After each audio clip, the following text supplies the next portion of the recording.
بسم اللہ الرحمن الرحیم۔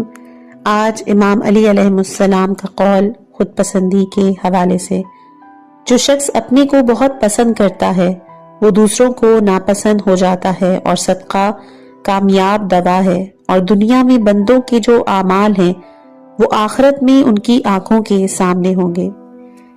ترجمہ ہے علامہ مفتی جعفر حسین کا، اور وہ بیان کرتے ہیں کہ یہ ارشاد 3 جملوں پہ مشتمل ہے۔ پہلے جملے میں خود پسندی سے پیدا ہونے والے نتائج کا ذکر ہے کہ اس میں دوسروں کے دلوں میں نفرت اور حقارت کا جذبہ پیدا ہوتا ہے۔ دوسرا جملہ صدقے کے حوالے سے ہے کہ تعبیر دی گئی ہے کہ یہ ایک کامیاب دوا ہے، کیونکہ انسان جب صدقہ کرتا ہے تو غریب نادار دل کی گہرائیوں سے اس کے لیے دعائے عافیت کرتے ہیں کہ جو قبولیت حاصل کرتی ہے اور شفا یابی کی باعث ہوتی ہے۔